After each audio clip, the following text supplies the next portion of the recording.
Hey everybody, it's Galmadex and welcome back to another attempt at the Avatar The Last Airbender Arena Direct. You know the drill by now, super expensive, super high risk, high reward, best of one sealed. Bust open our packs, hope we open some great stuff so we can try to win some physical booster boxes. So what do we got for our rares here? We got a lot of rares in red, although only one of them is really a powerful card. The Wartime Protesters is a lot of damage really quickly, a 4 mana 4/4 haste, and all your other allies come with a +1/+1 counter and haste as well. So that's really strong. But Redirect Lightning is pretty narrow, pretty expensive. Zhao is kind of just a 2 mana 2/2 menace, which is fine, but not really rare worthy. So those cards aren't the greatest in draft. There is Secret Tunnel we can play in literally any deck that we build. That's going to be a great one. Being able to get some unblockable attacks in as a mana sink in the late game is going to be really good. Obsessive Pursuit's a huge card dungeon in black. Tai Li is a great tempo play in blue. And the Legend of Yang Chen is probably the absolute strongest rare in this sealed pool, being a big removal spell and a large finisher all on one card. So we've got some pretty good options here. We'll have to see what we want to choose when we get to our commons and uncommons, because they are among 4 different colors. There's one really good rare in 4 different colors here. All right, starting off with the colorless and multicolored to see what kind of mana fixing we have, as well as any potential signpost and commons that could be worth working towards. We've got the Rumble Arena for fixing in any deck. That'll be great if we're splashing a 3rd color, which happens quite often in sealed. And the Aang's Journey as well as fine fixing if you're splashing a 3rd color in sealed too. So we'll run those. We do have a Zuko's Exile. If we are incredibly low on removal, we could technically play that. But the fact that it gives your opponent a card back after you kill whatever you're killing is not a very good deal. You're 2-for-1ing yourself. They get 2 cards worth of value, whereas you only get 1. So not going to auto-play that, but these cards are probably auto-includes. Rumble Arena, Secret Tunnel, and Aang's Journey. What do we got for signpost and commons? We've got a green-white ally card that could be pretty strong. Got a lot of hybrid cards, but those kind of qualify as mono-colored stuff too. Wow, not a lot of multicolored in the sealed pool at all. There's 1 White Lotus Reinforcements, and then there's 1 Air Nomad Legacy. So blue-white flyers or green-white allies could be a thing if we've got a lot of allies or flyers, but that's it for the multicolored spells. That's kind of crazy. If you don't count the hybrid cards, which I tend to ignore those because like cards like Pretending Poxbearers, we just play that in any white or black deck. It's not going to push us in a specific color. Okay. So what do we have here? Let's check out our white first. Check out all our colors in order. And since we have so many hybrid cards, we really need to make sure we're checking our multicolored as well. And considering those with the color, like knowing that we have 4 Pretending Poxbearers is a really, really big deal when we're trying to see if our white is playable or not, because if we did not look at those, we would have been like, oh, we've got no 2-mana creatures, but we've got a whole playset of 2-mana creatures. So white looks very, very good. The Legend of Yang Chen is an incredibly powerful rare. We've got a good mana curve of creatures, 4 2-mana creatures, 4 3-mana creatures. And the Heibai is actually quite decent when we have a full playset of Pretending Poxbearers for creatures that give us 2 separate creatures off of the 1 spell. When it dies, we get another creature, so it's just really expendable. It's a good card to sacrifice. So I feel like Heibai could be okay. Gather the White Lotus could be fun if we manage to go really, really deep on whites, but that tends to not be the case in sealed. Usually you are at the bare minimum pretty even on 2 different colors, but quite often you're splashing in a 3rd as well, where we're not going to have an insane amount of planes on board for this card. But we have 3 removal spells. Path to Redemption is a great one in the early game. Team Avatar is kind of a weird one because it's really dependent on how many creatures you have on board. And then Sandbender's Storm, which is a good removal spell in the late game for the really big creatures. So some pieces of interaction there for sure. Team Avatar, I think, is probably the weakest of these. It has the highest upside when things are going right and you do have a lot of creatures on board. This card's going to be incredibly powerful. The issue that this card has is if you draw it when you don't have creatures on board, it does literally nothing. It's an incredibly bad draw. So it has a big potential downside to it that makes it weaker than the other 2. But yeah, I like everything about the white. I do not mind that color at all. Check out what we've got in our blue. Lots of stuff here in blue. This could be good just because of the quantity of cards that we have here. There's the Tai Li, of course, for that great tempo play. We've got a Quench for some early interaction. We got some great cheap creatures like Gran, First Time Flyer, Forecasting Fortune Teller. Decent amount of lessons to go with like the Gran and the The first time flyer here, we have Octopus Form, Quench, Double Lost Days, and Osaka's Haiku. Yeah, blue looks like a perfectly solid color here. Not absolutely incredible, but very solid. Don't mind it at all. What about the black now? Black gives us an Earth Village Ruffians, some Pox Bears, and a Heibai as well. So we've got the Obsessive Pursuit for a huge card draw engine. We've got the Sold Out for a removal spell. Cat Gator's an awesome one if you're really deep on black and have a bunch of swamps. Swamp Snare Trap for more removal. The creatures don't look that awesome here. The rest of the creatures are all kind of filler, but we've got them at all kinds of different mana costs. So that's fine.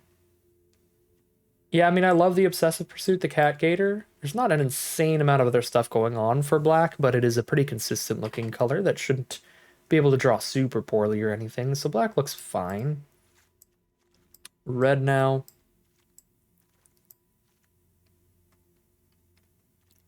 Some pretty aggressive creatures, 2 mana 3/1s. We got that Wartime Protesters. Don't actually have a lot of allies to go with it. We've got Iroh and Zhongjong. That's it. There's 2 allies in the red, so we need to pair it with a color that has a bunch of allies. And there's no removal here, too, so we need a color with a lot of interaction, too. It's kind of awkward. I'm not in love with it for that reason. All right, now what do we got in green? We do have some removal spells here. We have Earth Rumble and Rocky Rebuke. We got Leaves from the Vine for decent value play. That's a different card than I thought it was. Yeah, we would have to pair it in a color with a lot of lessons for this to be a decent value play. Otherwise, it's kind of mediocre. So it doesn't actually look that good here. I thought that was the 2 mana thing that like returns a permanent from your grave to hand and like you get a clue token or something like that. That card I think is a decent value play. Yeah, green looks fine, but there's nothing really pulling me into this color.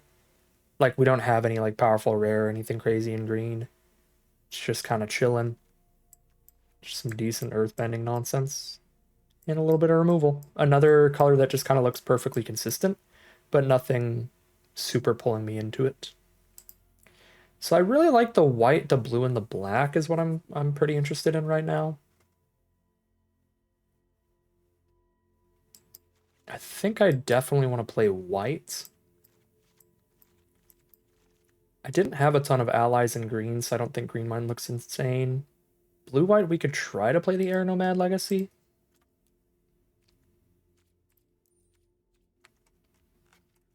Oh, I like that we get a dual land in any of these colors too.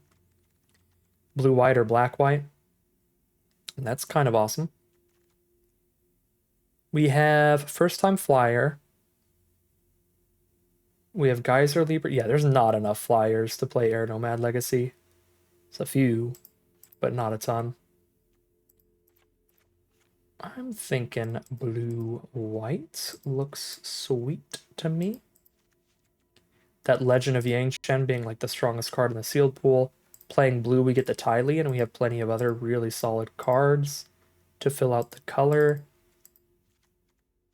And then we could, if I play all this fixing, splash in a third color. But I could also cut the fixing and just play all relevant spells. I'm not sure Wartime Protesters is super worth the splash, nor is the Obsessive Pursuit. They'd be fine.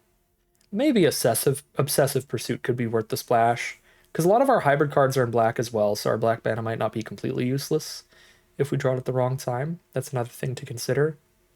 I could see splashing in an Obsessive Pursuit, I think, more than I could see splashing in Wartime Protesters. Don't mind it. And the duels are really helpful too.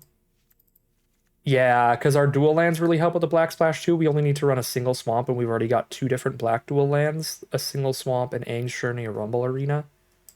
Yeah, that looks like a really consistent splash.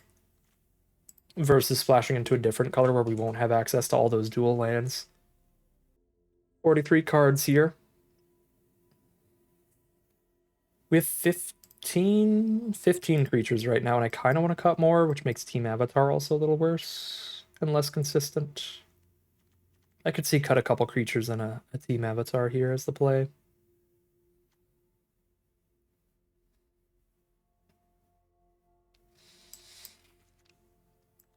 Maybe one of each of these in team avatar.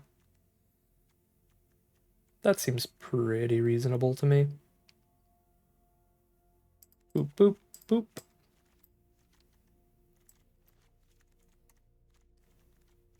Yep, I like having the one of Swamp. We have 11 white cards and 10 blue.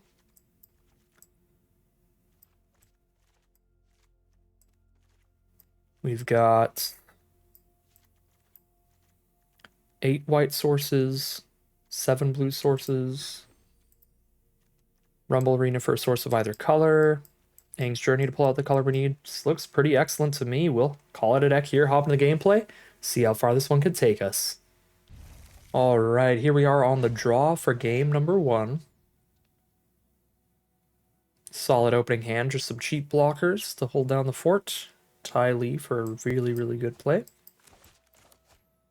Our mana base is perfect here. Tons and tons of fixing. Let's get the white source down first, since white is actually a main color, not the splash.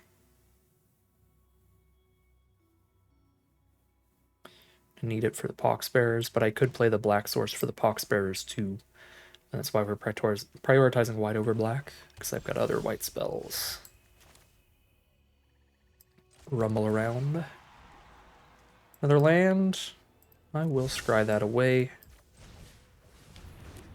We've already got 4 out of 5 mana that we need for the most expensive card in our hand. And honestly, the most expensive card in our deck. We don't have anything in this deck that costs more than 5.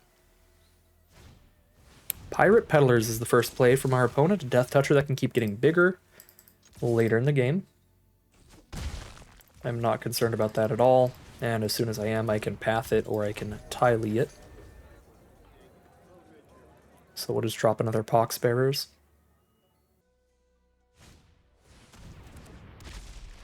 Fire Navy Trebuchet. Every time they attack, they also attack us with a Boulder token. That'll sack itself and make the Peddlers bigger, but they can't attack through these Poxbearers in the first place.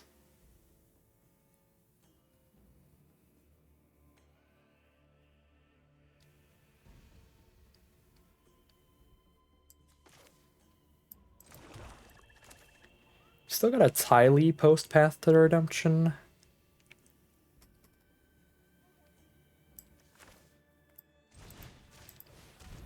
I'm gonna get aggressive here then. Trebuchet still keeps its ability, which is why like next turn I'm gonna just activate it and get another 1/1. But this way we get damage through because they can't block with the Peddler as well. Fire Nation Warship, Crew 2, it's a 4/4, that'll hold down the Poxbearers. Activating it with the Pirate Peddlers. Path Redemption we can only activate during our turn. A little awkward.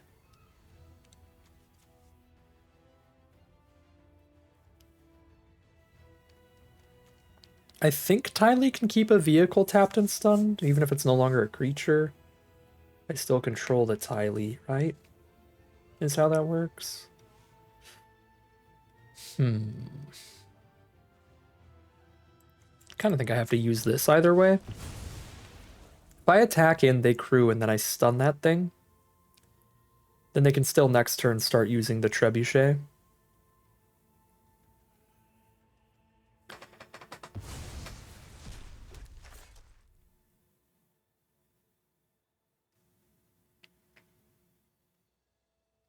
Unless I want to like lose Ty Lee to the Peddlers or not attack with all of these. Which I guess is something I could do. That is an alternative. But I kind of want to just kill the Trebuchet before it triggers a single time, because as soon as it's triggered once, the Peddlers is a 3/3 and the Poxbearers are not getting past it.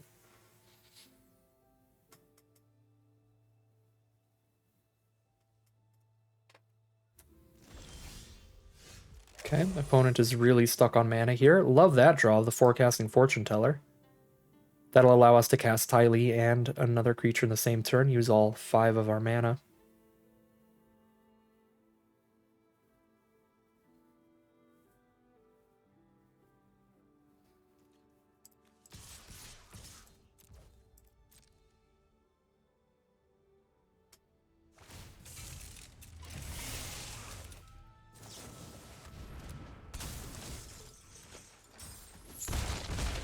They're down to 8. And we pass the turn. Let's see how this works. Does it keep it stunned even when it's a vehicle? Yeah, because it's still the same card, even if it's a different card type now. That's nice. I was not concerned at all. I definitely knew that. Swamp Snare Trap on the Ty Lee to save the warship, but it still can't block this turn.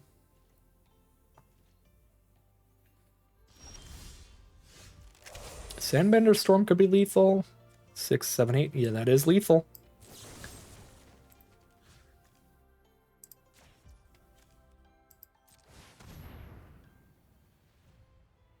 They block that and take 8 from everybody else, and we get to start this event off 1-0, heading into round number 2.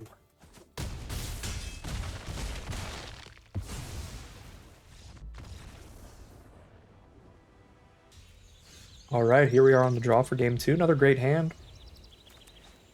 Good curve. Top things off with the Sakas Haiku to hopefully counter their biggest, scariest spell. Okay, Great Divide Guide is unfortunately maybe their biggest, scariest spell. They've got a great 2-mana rare. All of their allies and all of their lands can tap for a mana of any color now, so they can cast anything in their sealed pool very easily already, but especially when they play more allies. Poxbears isn't big enough to attack into that or block it, so I don't mind going for the Aang's Journey here to guarantee that I hit all of my land drops up to turn 5 without having to skip out on a more valuable creature like a Glider Kids or something. Alright, if I play Poxbears now and I don't draw land next turn, I don't want to have to Aang's Journey on turn 3 instead of playing Glider Kids. Oh boy. There's Katara, which draws an extra card. For 6 mana, they can waterbend it as well. But with the extra ally mana too, that works. I guess they don't need the ally mana because they could already waterbend tap them. I really need to find removal because both of these are like must-kill targets. So I'm going to start scrying with Glider Kids. That's not removal, so we get rid of it. It is a good draw, but if we sit here and let Katara stick around, we're just going to fall very far behind. Oh my god, another ally rare? That is some synergy over there. 3 premium allies in a row, opponent says. Plus they've got a combat trick? I guess not necessarily. This could just be sneaking 2 points of damage in. Yeah. Katara gets bigger since she attacked. We don't draw any interaction. So we kind of need to Glider Kids again. The Great Divide Guide plus Earthen Ally in the same sealed pool is insane. There's a Tylee to stun one of these cards, but it doesn't shut off the abilities, and the abilities are the important cards, the important part of all 3 of these. So Tylee just does not do enough for us. We have to ditch her. But that's like quite the wombo combo. To have the Divide Guide giving you mana of every color and the Earthen Ally to really use that well. Plus, these are all allies. They all care about allies. That's going to make the Earthen Ally even bigger by having a bunch of other allies on the board.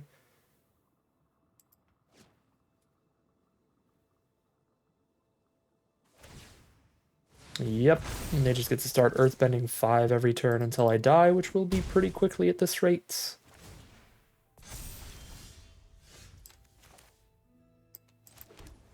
Can counter something now, but it's tremendously late for that.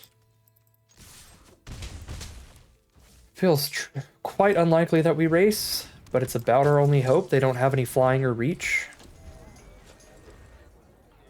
And the longer this game goes on, the farther ahead they're going to get, either by drawing a bunch of cards through Katara or just constantly making more and more 5/5s through the ally. So unless there's some surprise way to sneak in 14 damage within 1 or 2 turns, it's quite over. So we have to try to push damage where we can.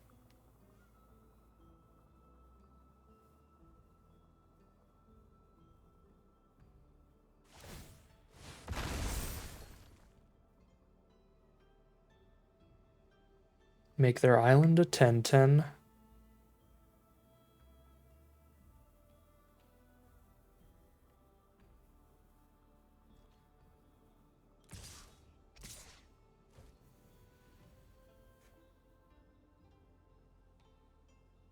Do I go to 3 to kill Katara here? Might be a wild choice, but I'm kind of considering it. It's going to make it nearly impossible to survive Earth and Ally next turn then, though, because then they can animate a different land, and I have to block the 10-10 and the 5-5. Plus, they can attack all 4, attack with a 10-10, a 5-5, and 2 2/2s. And then I would have to be able to block 3 creatures to not die. Yeah, it's really, really hard to survive if I trade off into Katara here.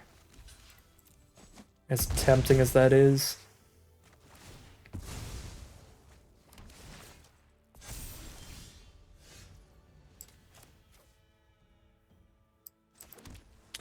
But now I can block the island and Katara and live. So I need to block 2 creatures.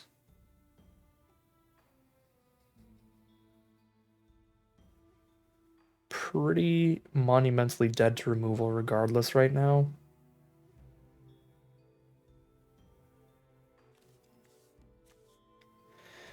One, two, three, four, five, six, seven, 8 plus 4, 12. I cannot lethal them, I can put them to 2. If I leave myself dead on the crackback, which is obviously not much of an option.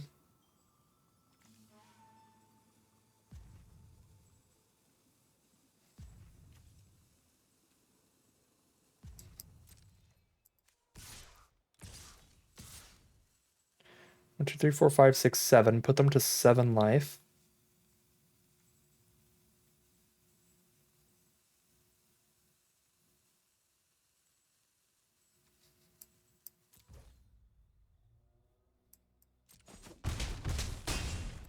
If they have no removal,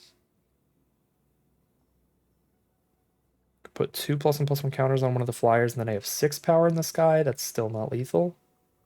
1 damage off.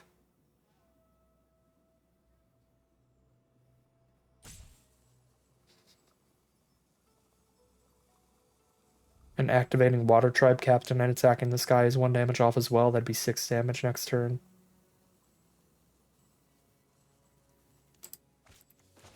Don't have the mana to Water Bend with the Geyser Leaper anyway. Either creature I'm playing is just chumping here.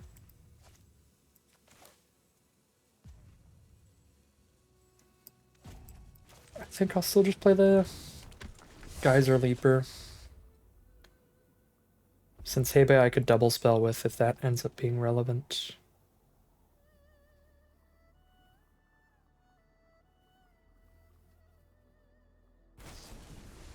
Okay, they've got removal, so we're dead.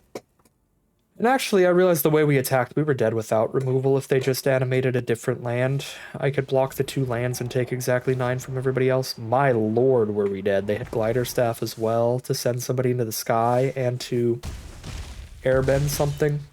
Alright, I don't think I found, like, the perfect lines there or anything, but I know for sure, seeing those last 2 cards, whatever lines we did, we were dead. Because this is, like, airbend our only flying or reach blocker, and then just give flying to the 10-10. You know, like, that would have been a really, really simple route to victory at any point there. And then the Rocky Rebuke shutting up blockers too, like, there was no shot there. Unless, I mean, we did get them to a point where we could have hit them for 12 that turn. If we had hit them for more damage earlier and then they still played just as aggressively, then there was a chance. But if we hit them for more damage earlier, they may have done the math to realize, oh, they could hit me for 12 on the crackback with this ability, and then not attacked with everybody, held up enough blockers to not die that turn. So there's no really telling on that, even if we could have snuck in a couple more points earlier. All right, rough stuff. Just an incredible, incredible sealed pool from our opponent. It's going to be 1-1 heading into game 3. All right, here we are for game number 3 on the play for the first time, I believe. Also got the Legend of Yang Chen for the first time. This is going to be an awesome hand. See how it plays out for us. Does our opponent somehow have a better hand? I would hope not. They've got Godzilla lands. That's a good start.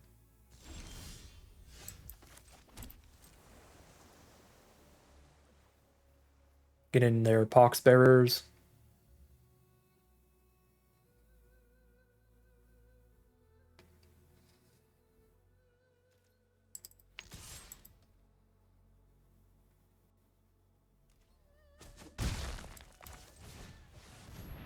Glider Kids to scry. Looking for mana. That's mana. Keep it. There's Accumulate Wisdom from our opponent. Blue-red is the Lessons color pair. If any of you play Standard, you are well aware of that. Blue-red and blue-green in Draft have Lessons-focused decks.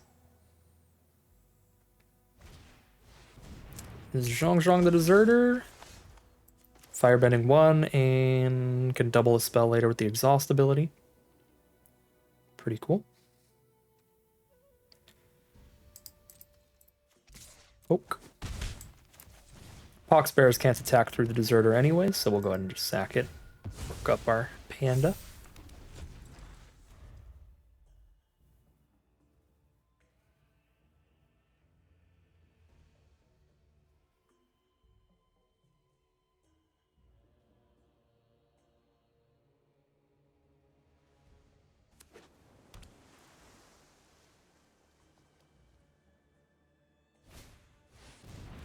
Iguana Parrot.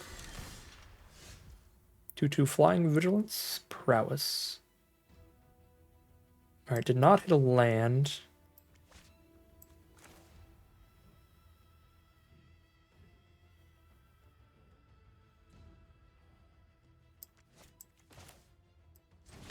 Instead, let's shut off the parrot here.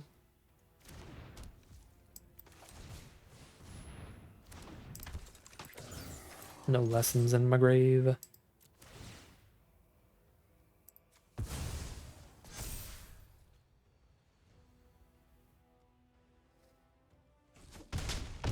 Boom, they are down to 7. Just take a massive hit from Heibai there.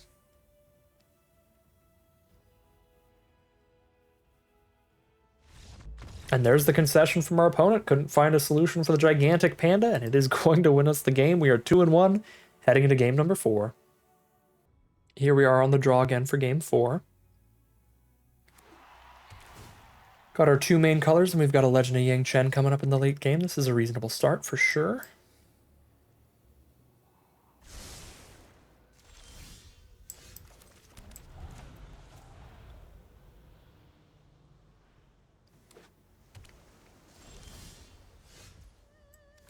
Well, now we've got all of our colors. We drew the swamp as well.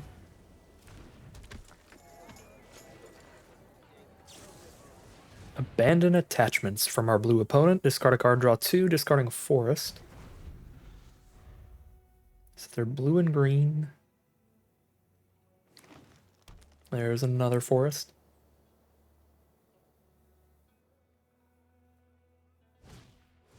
Then May. I want to say Mai every time I see this, but apparently she's pronounced May. Prowess that can get double strike later? Sure. Unfortunately, kind of a roadblock for our Poxbearers. The 1-3 stat line is not good for us. It lines up very well against 2-1s.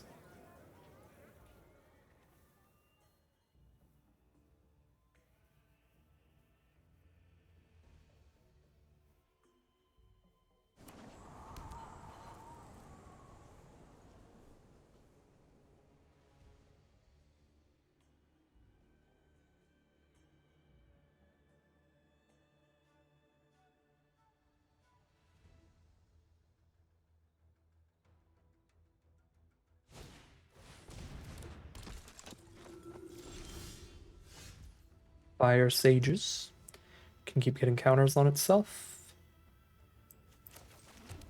We don't have any plays for this turn. We just drew another land, so we'll just play it out tapped. Earthbending Lesson. Turn their Rumble Arena into a 4/4. Lost Days is very, very good against Earthbending. Yeah, because you put the land back into their library. That is tremendously rude. I'm just going to do that here and mess their mana up.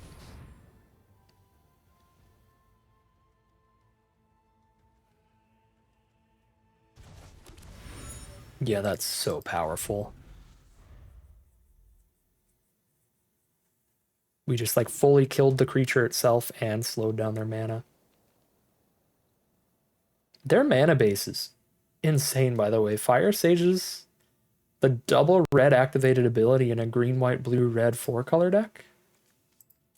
Yeah, we might be seeing like the worst possible draws for them. I'm just now realizing that it's a bunch of red cards on board with no red lands. Just the Rumble Arena. Ooh. Those are not great draws. Legend of Yangchen doesn't even have a legal target on board. There are no mana value. Mana value 3 or greater cards on their board right now. So we gotta hold off on that. There's a Quench. That's a cool one. So hold up in a moment. But I'm not gonna hold that up over casting Hey-Bye right now. I'm gonna be able to cast like a spell every turn, and now I've got enough mana I could cast either of these and still have Quench up. Then it's like totally fine.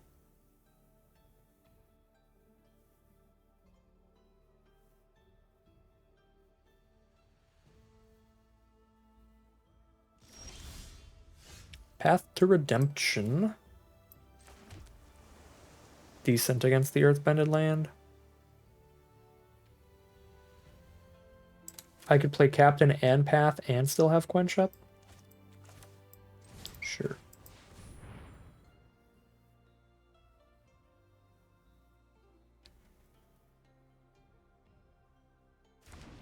Kind of weirdly want to play this Captain pre-combat just in case Hey-Bye dies. Rather put the counters on that than on the Poxbearers.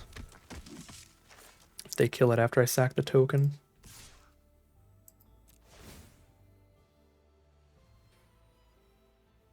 It might be better to sack Poxbearers again. Okay, they're going to exile it. I could counter that. You know, I really don't mind getting the clue token here and everything, but Hey-Bye is like winning on this board pretty quickly.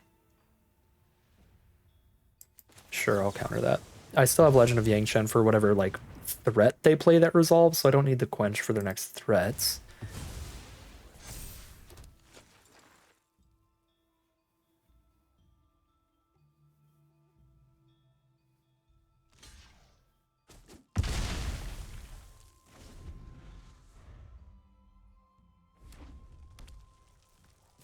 Okay, they have finally actually drawn a red source. There's an Accumulate Wisdom with 3 Lessons engraved. Very nice. The full draw 3 is huge here.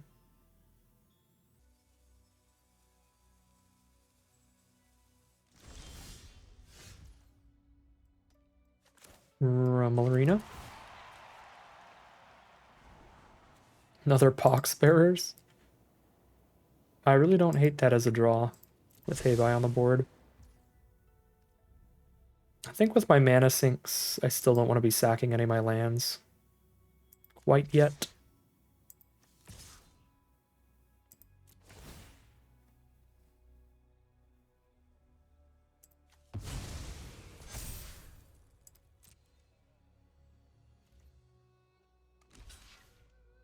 Trump it is.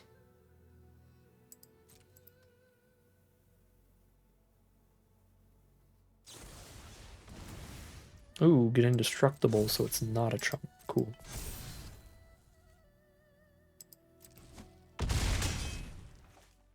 Turn that village back into just a land and get a 1/1.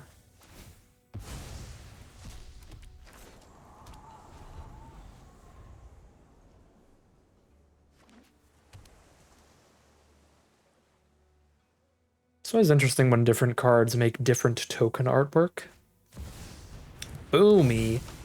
There's our Legend of Yangchen target. That card is a Mega Bomb. 5/4 trample plus a 4/4 plus extra combat steps whenever Boomy hits somebody. Card's pretty dumb. But that's why we have our own pretty dumb card that can exile it and become a giant threat of its own.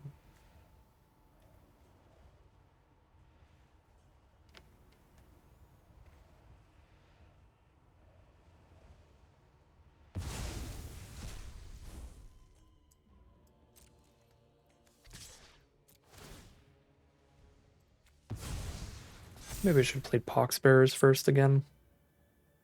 Probably should have. That way I could have 3 1/1s out here instead of a 1/1 and a Poxbearers. Another chump.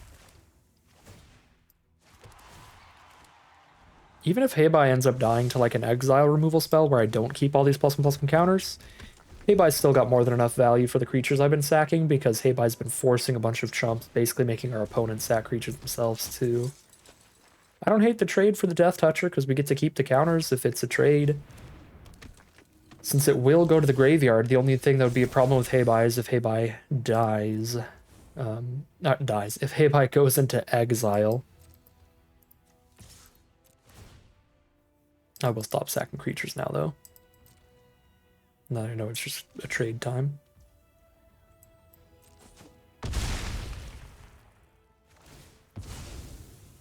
Big token. Might be better to hit a non-token. I guess the ways that a token is more fragile don't really matter here. Normally a token's more fragile because your opponent can bounce it back to your hand or the top of your deck or something and then it's gone forever. But the same is true for all of the +1/+1 counters if I put them on a different card. If I put all the counters on Poxbears and they bounce the Poxbears back to my hand, that's still just as bad. I don't think I mind sacking a land at this point. Even with Water Tribe Captain's ability.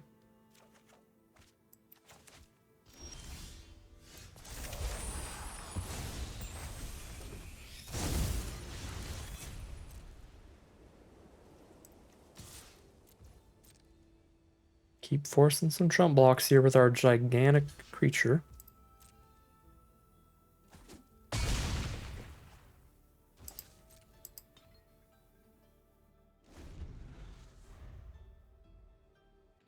Got this haiku for anything they try to cast that's too scary.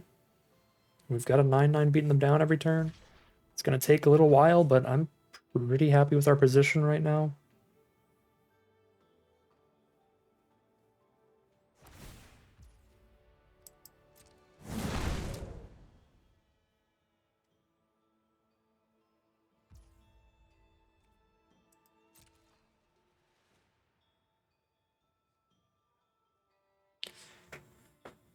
Really suspicious. I wonder what their plan is here. I don't even think it matters that much if I lose Avatar Yangchen if I still have the haiku to protect the 9/9.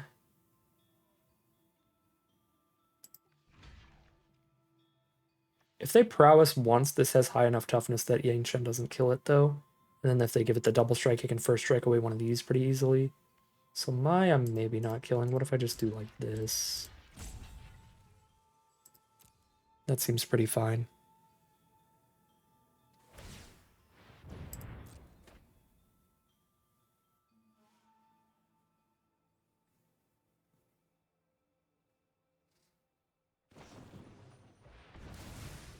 Abandon attachments, discard a card, draw 2. Discarded a shared roots. Yeah, a lot of fixing there. They are just going for that full 4-color.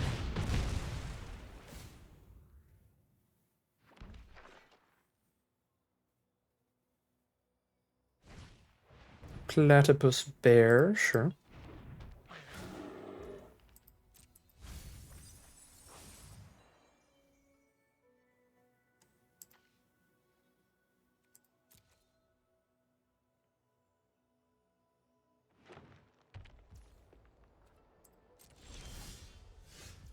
Oh, maybe I should have cracked the land again.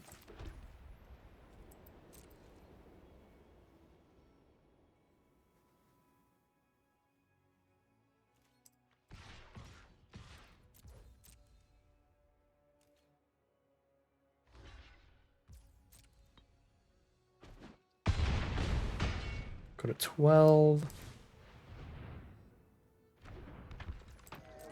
Pass.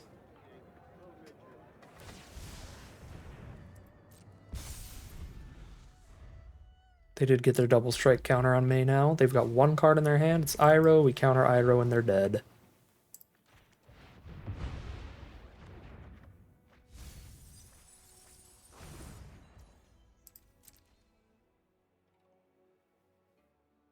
I mean, Chump, take 1, 4, 5, 7, 8, 9, 10. Yeah, they're dead to Water Tribe Captain's ability. I don't even need to play Ty Lee. They have no cards in hand. Tylee makes it simpler.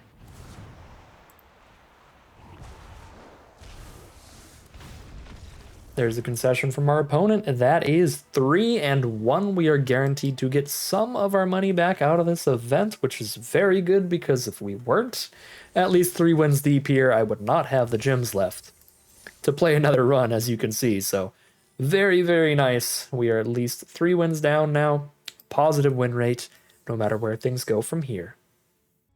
All right, here we are on the draw for game number 5. This is a really good looking hand. We've got Legend of Yang Chen and Tylee, so we have some really powerful cards in it. We're also curving up, starting turn 1, Grand into Fortune Teller into Tylee. We'll have to fit a tap land into our curve at some point, but we have 2 untapped lands the first 2 turns. So Pretending Poxbearers 2. Here's Grand. I really like these lands. I wish I picked them up whenever they were in the store. Maybe they still are? Probably not.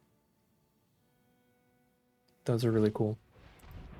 Tylee Indoctrination is going to make us discard the Legend of Yang Chen, which is pretty brutal, but it is what it is.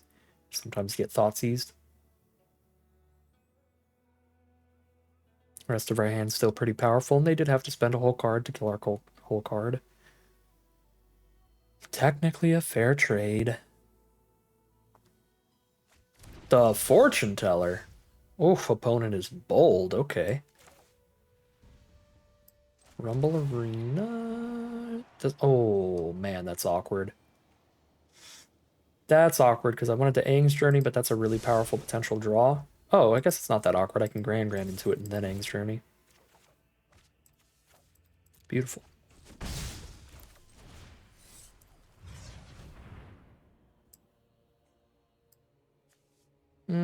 I can cast the Obsessive Pursuit off of Rumble Arena. I kind of want to get another white source so that I have double white for Legend of the Ancient. I know I can play it on turn 5.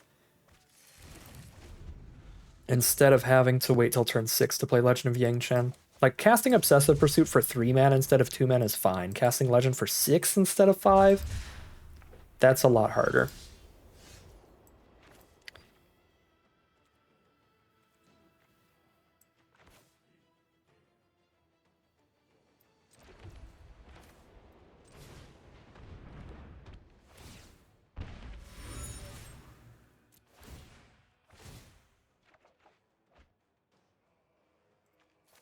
I can just play 2 untapped lands in a row.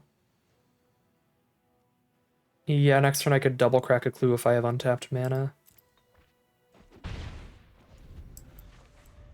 I don't think I have anything in this deck that needs 2 blue. Oh no, I've got 1 Sokka's Haiku.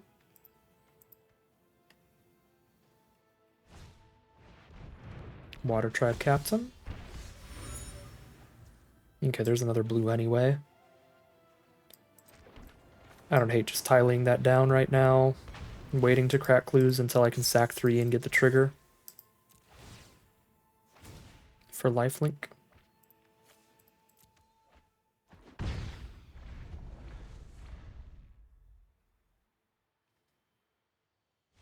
There's the concession from our opponent. They just got stuck on mana a little bit, and they knew how powerful our hand was with the Legend of Yang Chen coming up, so they are over it. We are 4-1 now, just around that break-even spot now. It shouldn't be too difficult to do at least 2 more runs of these, even if this one goes poorly, but it's going pretty great for now at 4-1, heading into game number 6. Here we are for game number 6 on the draw again. Another slower hand, but it's got that Aang's Journey to make sure that we can cast everything we need to. We've got all of our colors as soon as we cast the Journey. That can grab our swamp. We've drawn our 3rd land as well. Our opponent's got an aggressive start. They've got a 1 mana 1/1 to start poking us with, and a 2 mana 2/1. So we're going to get hit a little bit for not having a 2 mana creature in this hand, which is sketchy. We don't need to play the Secret Tunnel till later. Let's make sure we have perfect mana to actually cast things. As much colored mana as we can play until we're actually activating Secret Tunnel.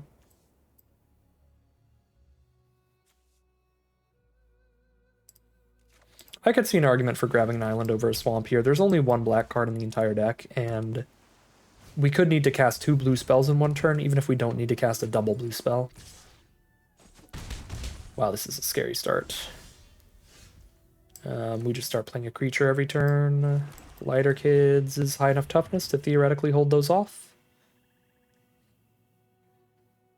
Earth Kingdom Pretenders is going to keep holding for them. Doesn't mean they have a 1 blue mana spell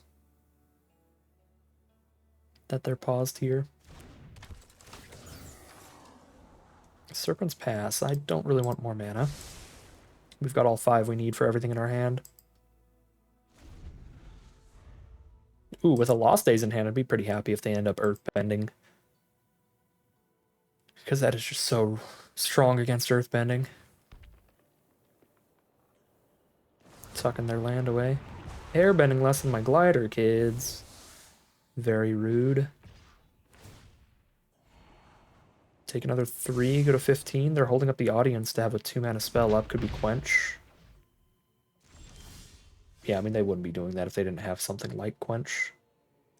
I do have a Lesson Engraved for the first time flyers, so we could just cast 2/2/3 flyers. They counter one of them, sure, but that's fine.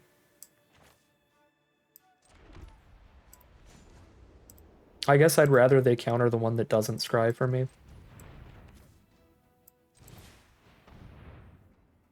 Well, this is a way to get that Quench out of here so we can actually resolve 5 drops.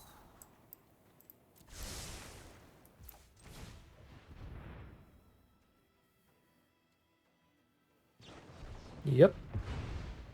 This is a fair trade. Gets it out of the way for our better spells.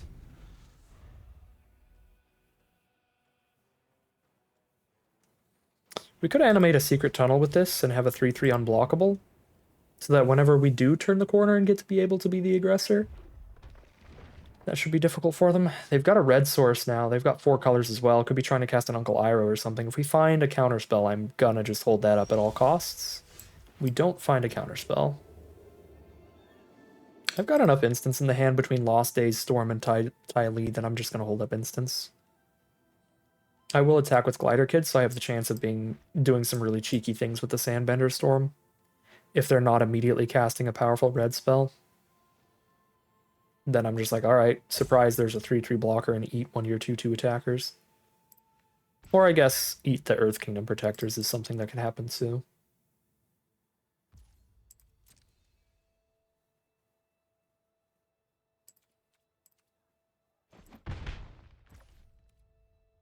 I have the Secret Tunnel emote. I have to use it, right?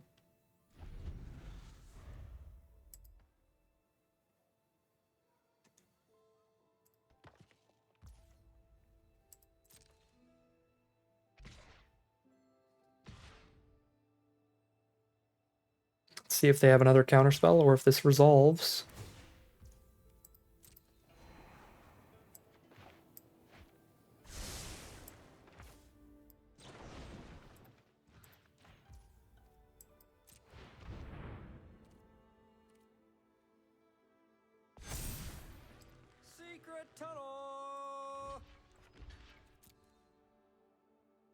Block, take 3.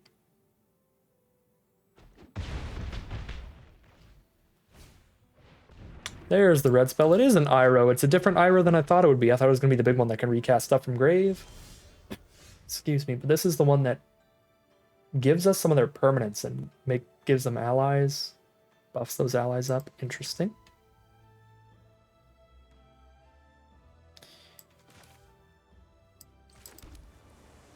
Hit for 5 damage a turn. They've just got little creatures still. They hit for 3 a turn.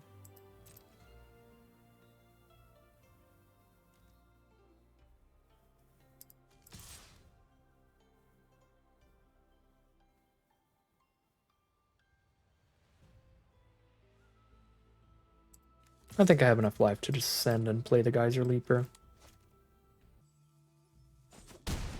They take it all. Here's Leaper. Even if they like counter this, we don't die on the crackback or anything. And they don't counter it.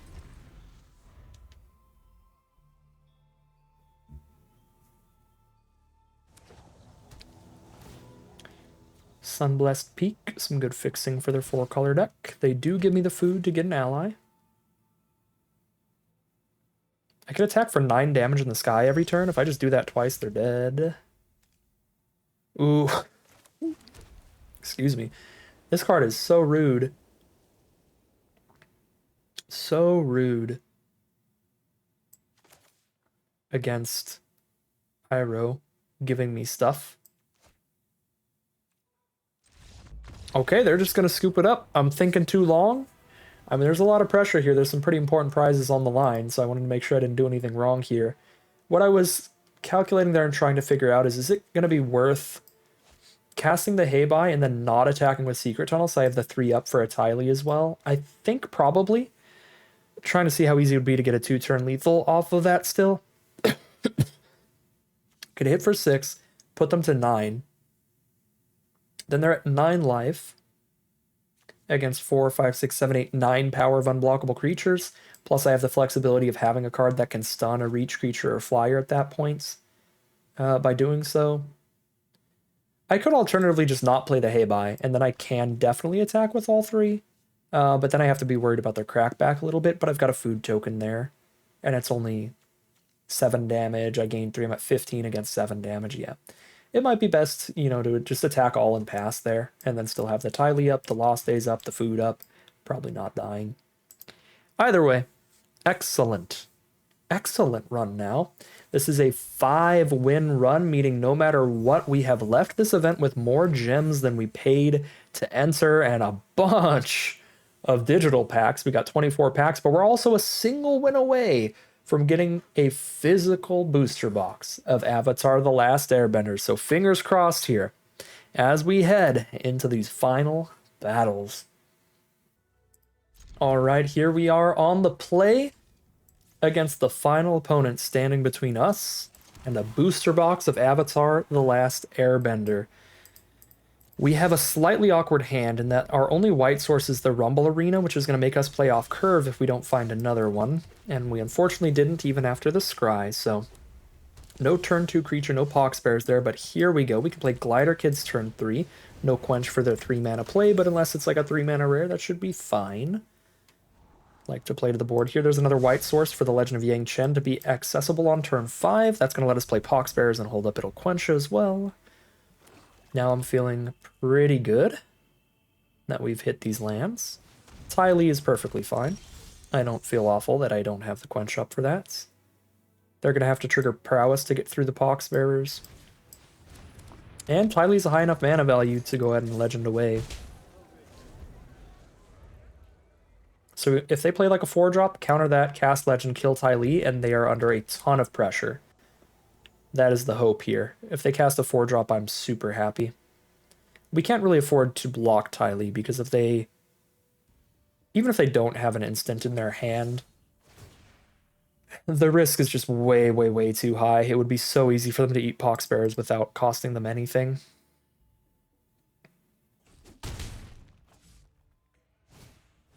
Perfect. Love to see the 4-mana play. This is going to be so much tempo here.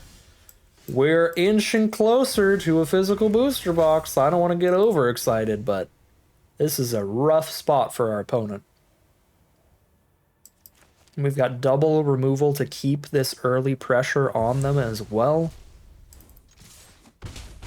This is how we want the early game to go. See if we can't keep it up. There are black-red decks, so they shouldn't really have a way to blow up an enchantment, but once this turns into a creature, they can deal with it. But that's part of what's so powerful about it, is it's already accomplished its goal, it's already killed something. They're going to kill the Pox Bears, turn it from a 2-1 into a 1-1 here. And also kill the Glider Kids. Fair enough. They're down to 3 cards left in their hand. We will not be drawing cards here. So they're under a lot less pressure now. Now it's not exactly a top deck war, because we still have a Legend of Yang Chen that can start beating down if they don't have more removal. Excuse me. But they certainly have a lot more time than they did before. So great plays from our opponent, and unfortunately our draws are entirely lands these last couple turns. I imagine Avatar Yang Chen's about to die here, but we'll see. I could Lost Days it. That honestly would probably be worth it. Lost Days, crack the clue. Yeah, respond to their removal by Lost Days crack the clue, and then I've got a second copy of Avatar to cast soon.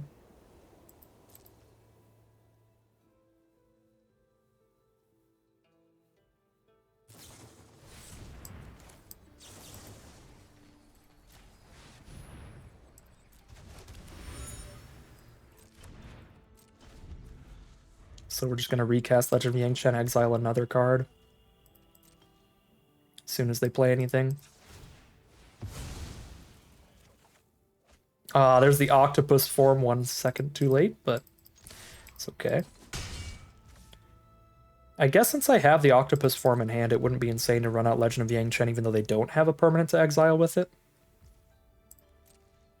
Because now they're just going to draw 3 mana cards and just not play them yet. So that they can keep that pressure off of them, keep that 4/5 off of them.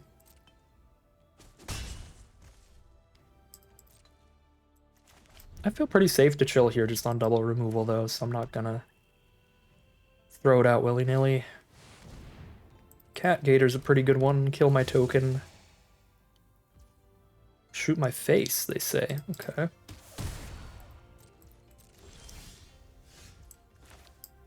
Obviously, there's our Legend of Yang Chen target.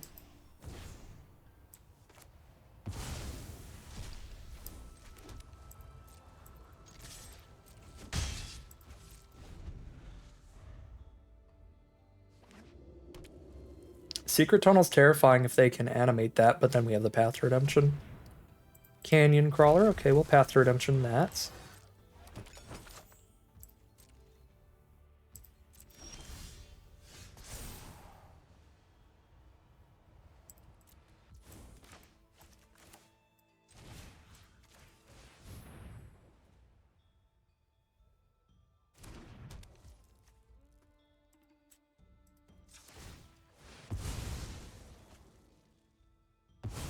Get another 1/1.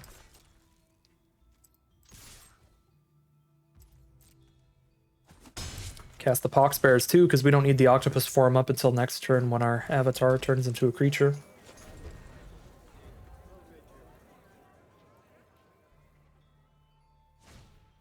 Mongoose Lizard, that's really good against this board. Big Menacer that also kills one of our 1/1s. 5 power Menace against me at 12 life is also terrifying. Don't love that. The draw is just a land, which I also don't love.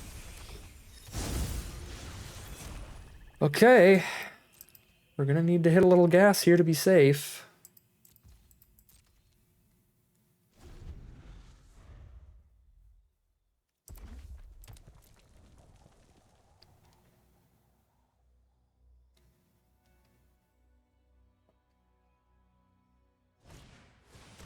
It's the Boomy Bash on the Avatar. Here's the octopus form.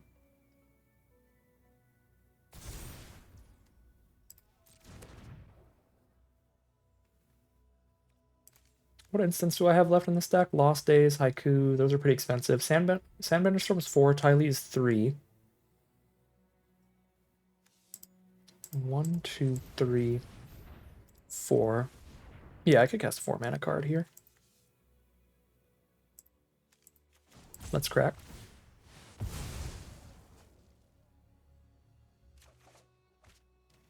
More mana.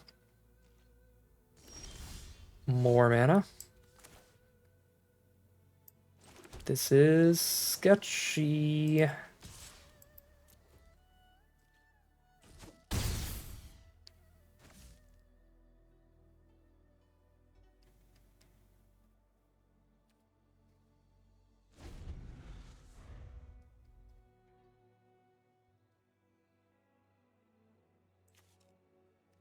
We are 12 lands down. There's 5 lands left in our next 20 cards.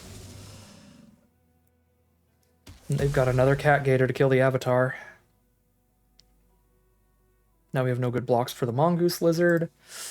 This would be a real disappointing ending.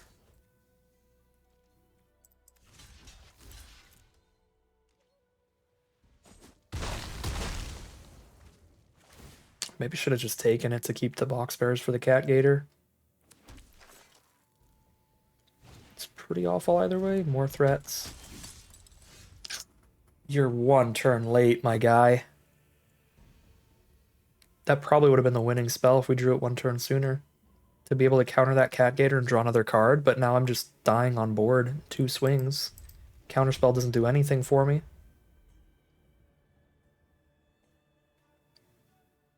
Even if I didn't go for the double block last turn, I'd be at 7 life now. 7 life now, 2-1 there. Can't block either of those. I'd go down to 1 life here if I didn't do the double block last turn.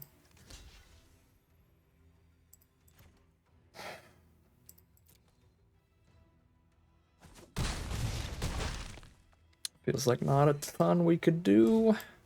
Just hit a really sad land clump here. 12 out of 17 lands in the top half.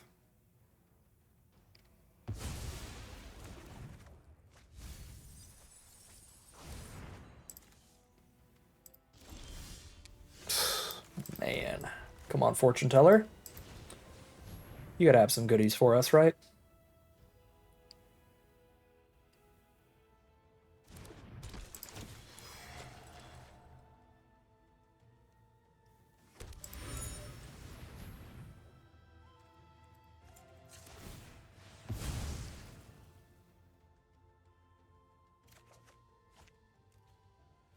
It's lands. Rough.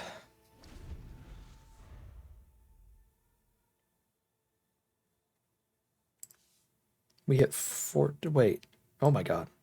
1, 2. We hit 1, 2, 3, 4, 5, 6, 7, 8, 9, 10, 11, 12, 13, 14, 15. There's only 2 lands in our bottom 13. It's a rough ratio, but it happens. That is magic. Do none of these share a creature type? That's kind of funny, but we're dead anyway because Menace. You can double block there, take 4. Well, on the plus side for y'all, that means more Avatar The Last Airbender sealed videos, but brutal loss there. Just hit quite a bit too many lands after a really exceptional start that game. I'm pretty happy with how we played it out too, being able to do that Lost Days on our own Avatar felt pretty valuable, felt like the right play.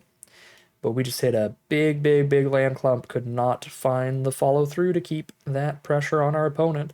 They drew a bit better in the late game and turned it around on us, and that is all it takes. But hey, still an excellent run. 5 wins and 2 losses. Still huge prize out. Really happy with the deck that we built here. I think this is about as well as the sealed pool could have gone. In terms of the deck build, the blue and the white were really great colors. It was pretty easy to splash the black in thanks to all these duels. Having a couple duels, having the Aang's Journey, having the Rumble Arena, so I think the Obsessive Pursuit splash was super fair too. It seemed like a relatively consistent deck. We were always doing something even in the games that we lost. But yeah, what a tragic ending. It can happen to the best of decks. Sometimes you just draw 15 out of 17 lands. 12 of them were in the top 20 cards too. It was just a lot. Just not quite enough spells to get us the booster box today. But that is going to end today's video. As always, I'd like to thank my patrons and YouTube members for their support, as well as you for watching the video. If you enjoyed it and you're interested in seeing some more, you can always like, comment, and subscribe to tell the YouTube algorithm to send us more in the recommended feed. If you'd like to support the channel directly, you can check out the Patreon link in the description below. And other than that, as always, thank you very much for watching, and I'll see you again soon for some more Magic Arena.